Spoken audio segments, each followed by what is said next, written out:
ada orang kelihatan rajin sholat tapi maksiatnya juga giat. Sholatnya rajin, maksiatnya getol. Saudara, firman Allah tidak mungkin salah. Pernyataan Allah mustahil salah, ya ikhwan.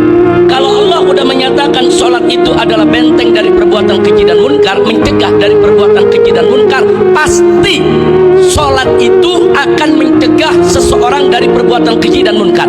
Kalau sholatnya benar, nggak bakal dia maksiat, ya ikhwan. Nah, kita bisa katakan pasti karena ini pernyataan Allah. Dan Al-Quran itu la raiba fihi hudal lil muttaqin. Di situ jelas Allah sendiri yang mengatakan la raiba fihi. Nggak ada sedikit pun keraguan di dalam Al-Quranul Karim. Nggak ada cerita bohong dalam Al-Quranul Karim. Nggak ada cerita salah dalam Al-Quranul Karim. Nggak ada.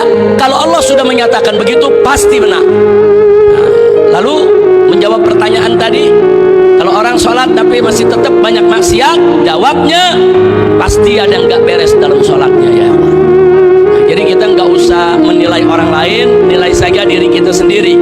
Kita sholat tapi masih suka maksiat, hati-hati, ada yang nggak beres dalam sholat kita.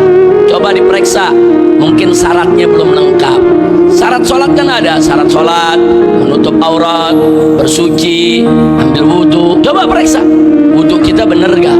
Periksa syarat-syaratnya lengkap enggak? Periksa, pasti ada yang nggak beres. Kalau syaratnya lengkap, periksa rukunnya. Sholat kan punya rukun. Nah, ada ruku, ada sujud, ada tumaknina dalam melaksanakan ruku dan sujud. Periksa rukunnya, pasti ada yang nggak beres. Sebab kalau syaratnya beres, rukunnya beres, niscaya dia bakal jadi benteng. Orang nggak bakal mudah untuk berbuat maksiat. Sholat. Nah, kalau dia periksa syaratnya bagus, kemudian dia yakin rukunnya juga bagus, ya coba periksa niatnya, ikhlas gak dia sholat? Periksa, jangan-jangan niatnya gak ikhlas. Kalau niatnya gak ikhlas, pantas sholatnya tidak menjadi benteng daripada kemaksiatan. Periksa, oh kalau niatnya dia yakin ikhlas untuk Allah Subhanahu wa Ta'ala, ya coba periksa khusyuk gak dia melaksanakan sholatnya. Kalau sholatnya selama ini pikirannya kemana-mana, nggak ada kekhusyuan sama sekali, ya ikhwan, pantas kalau sholatnya tidak menjadi benteng. Jadi sholat itu, saudara, kalau Allah sudah nyatakan mencegah dari perbuatan keji dan munkar, pasti benar. Jadi kalau orang sholatnya dia punya syaratnya lengkap, rukunnya sempurna, niatnya ikhlas, pelaksanaannya khusyuk, maka orang semacam ini nggak bakal berani berbuat maksiat. Kalaupun sekali waktu dia terjerumus dalam kemaksiatan, dia akan segera bertobat dengan penuh rasa takut kepada Allah. Kenapa? Karena sholatnya adalah bentengnya. Kira-kira jelas tidak? Nah, jadi kita nggak usah nilai orang lain, nggak usah. Oh, tuh orang rajin sholat tapi rajin maksiat, berarti nggak beres tuh sholatnya. Jangan.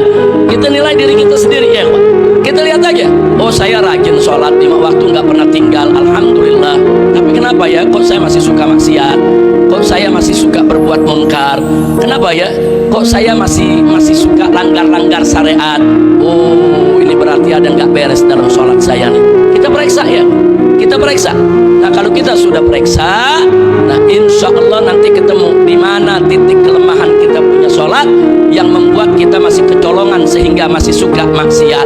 Nah, kalau sudah introspeksi semacam itu, insya Allah kita bisa membenahi, merapikan, memperbaiki kita punya sholat, insya